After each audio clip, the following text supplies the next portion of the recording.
7 November বিকেলে দুই পরিবারে যে অন্ধকার নেমে আসে তা কোনো অমাবস্যার চেয়ে কম নয়।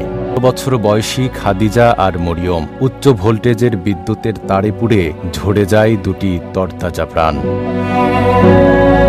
সন্তান হারানোর ক্ষত শুকানোর আগেই ফেসবুকে ছড়িয়ে পড়ে একটি মিথ্যা ভিডিও ও গুজব। ছাদে টিকটক করতে গিয়ে বিদ্যুৎ পৃষ্ঠে দুই কিশোরীর মৃত্যু। নিহত খাদিজার মা লিপি বেগম জানান তার মেয়ে কখনো টিকটক করত না, ফোনে টিকটক চলে না। ও যে ফোন চালাইতো, ঘরে ফোন ছিল, পড়ার জন্য ফোন চালাইতো, কিন্তু ওই ফোনে কখনোই টিকটক করে না। টিকটক করা যাইতো না ওই ফোনে, শুধু কথাই বলতাম এই মুহূর্তে, তাছাড়া কিছুই না।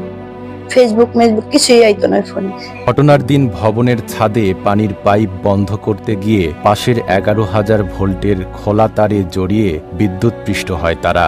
ঘটনাস্থলেই নিহত হয় খাদিজা আর গুরুতর দগ্ধ মরিয়ম 10 দিন পর জাতীয় বার্ন ইনস্টিটিউটে চিকিৎসাধীন অবস্থায় মারা যায়। অন্যদিকে মরিয়মের বাবা আলামিন সেদিনের নির্মম দুর্ঘটনার বর্ণনা করে জানান মিথ্যা গুজব ছড়ানো হয়েছে।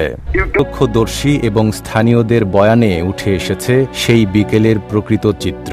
তারা জানান টিকটক করা নিয়ে গুজব ছড়ানো হয়েছে।